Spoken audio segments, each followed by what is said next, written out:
Let's welcome in Don Peebles. He's chair and CEO of the Peebles Corporation. And Don, I have to hand it to you. We were talking before. They said, well, what does he think about Biden? He's a Democrat. And I said, is he? Or is it? Can you clear it up for us?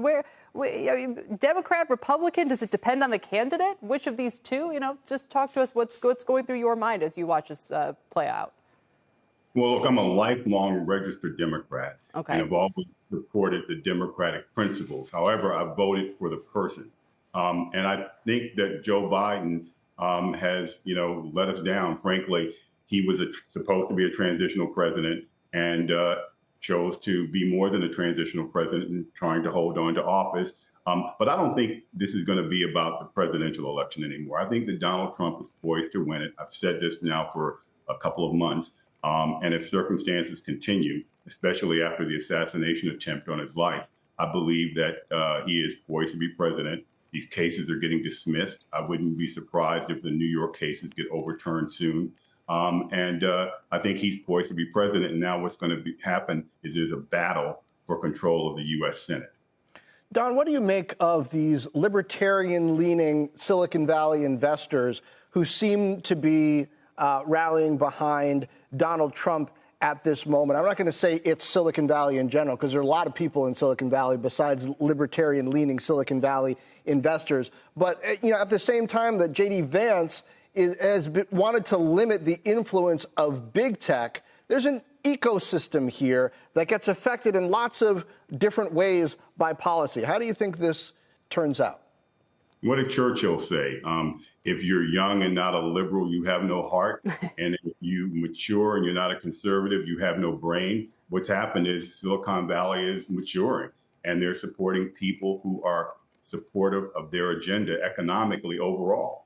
And there's no comparison to this president that we have now versus a Donald Trump presidency. And the markets are showing that as well today. I think the markets are reacting to the fact that he is highly likely to be president. And J.D. Vance makes a big, big boost for him and a super smart decision, which, if things go the way they think, I think you'll see a Republican in the White House for the next 12 years, sort of like Reagan and then George Herbert Walker Bush.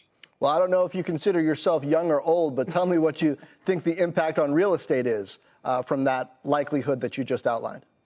Well, I think it'll be a very positive impact on real estate, because the regulatory environment right now is what's creating a tremendous amount of stress in the real estate industry, especially the commercial real estate industry, because it's forcing banks to make bad decisions right now.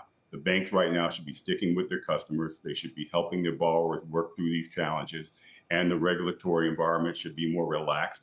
Interest rates need to go down. That's hurt the industry quite a bit. I think under a Trump presidency, we'll see that. And so I think overall tax policy also will incentivize investments, especially in urban centers. There's been really no federal effort to incentivize through tax policy reinvestments in commercial real estate in some of the core markets like New York, San Francisco, and others. Local, state levels there have been, but not at the federal level. There's been a lack of leadership in terms of economic growth for our country, in terms of businesses and small entrepreneurs and mid-sized entrepreneurs. Yeah, or in other words, kind of directing government funds for that purpose, which is one area the parties really now seem to align.